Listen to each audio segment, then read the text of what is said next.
जय श्री कृष्ण। राधे राधे प्यारे भक्तजनों, आज हम सुनेंगे वैशाख पूर्णिमा व्रत कथा और बुद्धा पूर्णिमा की कथा। इस कथा के बिना अधूरा है वैशाख पूर्णिमा का व्रत, तो इस कथा को जरूर पढ़े और सुने। वैशाख पूर्णिमा को बुद्ध पूर्णिमा के नाम से भी जाना जाता है। ये पूर्णिमा इस साल 12 मई को मनाई जाएगी। इस दिन भगवान विष्णु की पूजा की जाती है। कई लोग इस पूर्णिमा पर व्रत भी रखते हैं। व्रत रखने वाले लोगों के लिए वैशाख पूर्णिमा कथा पढ़ना जरूरी माना जाता है। जानिए क्या है पौराणिक कथा। वैशाख पूर्णिमा की पौराणिक कथा के अनुसार एक नगर में धनेश्वर नामक ब्राह्मण अपनी पत्नी सुशीला के साथ रहता था। उसके जीवन में धन धान्य किसी चीज की कमी नहीं थी, लेकिन फिर भी वह दुखी रहता था। लेकिन दुख का कारण उसकी कोई संतान न होना था।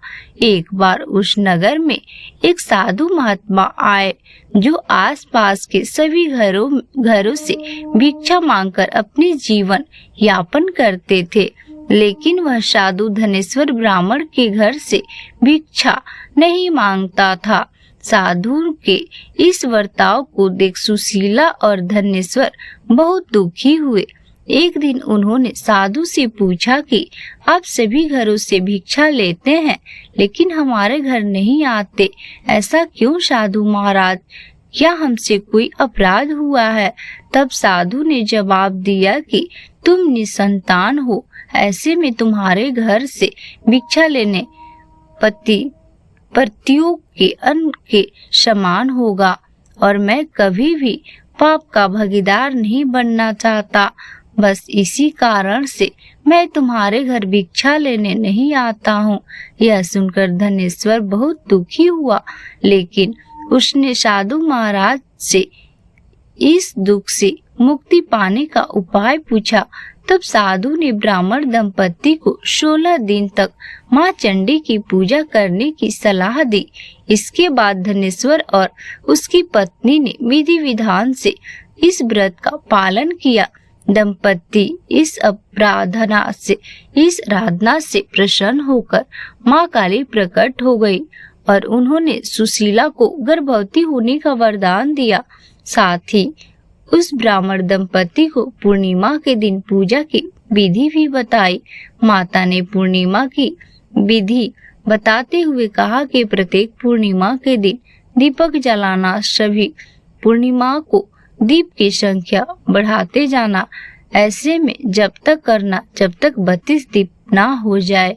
इस उपाय को करने से माता की कृपा से सुशीला गर्भवती हुई। फलस्वरूप दंपति के घर एक पुत्र ने जन्म लिया, जिसका नाम देवदास था। देवदास बड़े होने के बाद विद्या ग्रहण करने के लिए काशी गया, जहाँ उसका धोखे से विवाह हो गया। जब देवदास ने बताया कि वह अल्प आयु है, फिर भी उसका जबरदस्ती शादी करा दी गई। लेकिन जब काल देवदास का प्राण लेने आया, तब वो उसे न मार सका।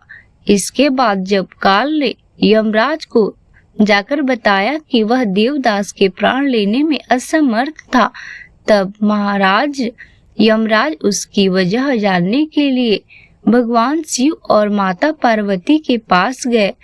तब पार्वती माता ने यमराज को काली माँ से मिलने का वरदान के बारे में बताया और कहा कि ब्राह्मण दंपति ने पूर्णिमा का व्रत रखता था, इसलिए देवदास का कोई कुछ नहीं बिगाड़ सकता है। इस तरह से पूर्णिमा व्रत का महत्व बढ़ता चला आया।